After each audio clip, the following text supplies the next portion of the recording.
Akkineni Nagarjuna నటవారసుడిగా టాలీవుడ్లోకి entry ఇచ్చాడు అఖిల్. కానీ ఇప్పటి వరకు సూపర్ హిట్ కొట్టలేదు. వరుసగా ఆయన సినిమాలు ఫ్లాప్ అవుతున్నాయి. ఏజెంట్ సినిమా అట్టర్ ఫ్లాప్ అయింది. దాంతో ఏడాదికి పైగా సినిమా ఒప్పుకోలేదు. ఇప్పుడు ఆయన కొత్త సినిమాకి గ్రీన్ సిగ్నల్ ఇచ్చినట్టు సమాచారం. మురళీ కిషోర్ అబ్బూరు దర్శకత్వంలో అఖిల్ కొత్త సినిమా చేస్తున్నారని సమాచారం. ఇప్పటికే కథ ఓకే అయినట్టు తెలుస్తుంది. తిరుపతి నేపథ్యంలో పీరియాడిక్ యాక్షన్ సినిమాగా ఇది రానుంది. ఈ సినిమాకు ధీరా అనే టైటిల్ పెడతారని సమాచారం.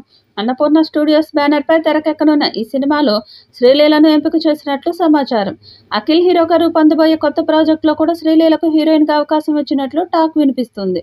ప్రస్తుతం ఓ సినిమాను సెట్స్ మీదకు తీసుకెళ్తున్నాడు. వినరో భాగ్యము విష్ణు కథ డైరెక్టర్తో ఓ కథ ఓకే అయింది. అయితే ఈ మూవీలో హీరోయిన్గా శ్రీలీలను తీసుకుంటున్నారట. త్వరలోనే అన్ని ఓకే చేసుకొని అధికారికంగా ప్రకటించబోతున్నారు.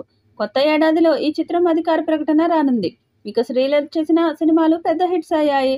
ధమాకా, భగవంత్ కేసరి, గుంటూరు కారం సినిమాలు విజయాలు సాధించాయి. ఇక రీసెంట్గా పుష్ప 2లో కూడా ఐటెం సాంగ్ చేసి అలరించింది. దాంతో అఖిల్ సినిమాకి ఆమె హీరోయిన్ అయితే అంచనాలు కూడా భారీగా పెరిగే అవకాశం ఉంది. ఇక వినరో భాగ్యము విష్ణు కథతో మంచి హిట్ అందుకున్నాడు దర్శకుడు. ఎలాంటి డైరెక్టర్తో అఖిల్ సినిమాకి ఓకే చెప్పటం విశేషం. ఈ సినిమాతో సూపర్ హిట్ కొట్టాలని ఫిక్స్ అయ్యాడు. ఇక ఈ చిత్రాన్ని నాగార్జున భారీ బడ్జెట్తో నిర్మిస్తున్నట్లు సమాచారం. పీరియాడిక్ నేపథ్యంలో సాగే సినిమా కాబట్టి ఈ చిత్రంతో సూపర్ హిట్ వస్తుందని భావిస్తున్నారు. మరి ఈ చిత్రంతో అఖిల్ కెరియర్లో మొదటి బ్లాక్ బస్టర్ కొడతాడేమో చూడాలి.